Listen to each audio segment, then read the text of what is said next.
एक समय की बात है जब बादशाह अकबर का परचम पूरे विश्व में फैलने लगा था।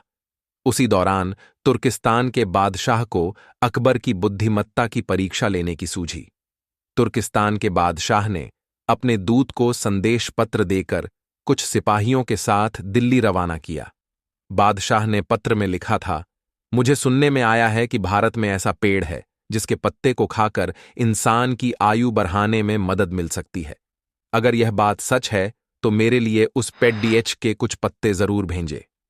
जब अकबर ने उस पत्र को पढ़ा तो वह सोच में पड़ गए। इस चिंता से उभरने के लिए अकबर ने बीरबल का सहारा लिया। बीरबल की सलाह पर बादशाह अकबर ने तुर्किस्तान से आए सिपाहियों और दूत को कैद करने का आदेश दिया। सिपाही और दूत के कैद खाने में कई दिन बीत जाने के बाद अकबर और बीरबल एक दिन उनसे मिलने गए। अकबर और बीरबल को आते देखकर वो सोचने लगे कि उन्हें रिहाई मिल जाएगी, लेकिन ऐसा नहीं हुआ। बादशाह अकबर जब उनके पास पहुंचे तो उन्होंने दूत से कहा, जब तक इस किले की एक दो ईंट गिर नहीं जाती तब तक आप लोगों को आजाद नहीं करेंगे। ऐसा होने तक आप सभी के लिए यहां खाने पीने का पूरा इंतजाम किया जाएगा। इतना कहकर बादशाह अकबर और बीरबल वहां से चले गए। उनके जाने के बाद दूत और सिपाही कैद से निकलने के लिए उपाय सोचने लगे। जब कोई रास्ता नजर नहीं आया तो भगवान से प्रार्थना करने लगे। जल्द ही उनकी प्रार्थना रंग लाई और कुछ दिनों बाद अचानक तेज भूकंप आया और भूकंप के कारण किले का एक भाग टूटकर गिर गया। यह घटना के बाद दूत ने अकबर के पास किले की दीवार गिरने की खबर भिजवाई।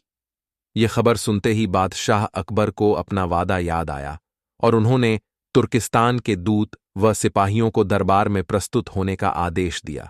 उनके दरबार में पहुंचते ही बादशाह अकबर बोले, अब तो आप सबको अपने बादशाह के द्वारा भेजे गए पत्र का उत्तर मिल गया होगा। अगर अब भी आपको समझ नहीं आया है तो मैं समझा देता हूं।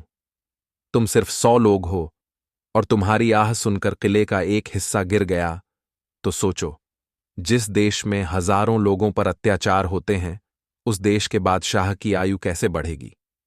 लोगों की आह से उसका पतन तो निश्चित है।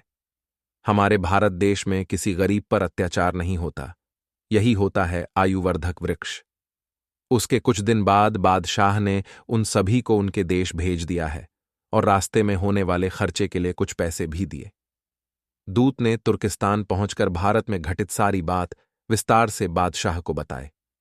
अकबर बीरबल की बुद्धिमत्ता देखकर तुर्किस्तान के बादशाह ने दरबार में उनकी बहुत प्रशंसा की।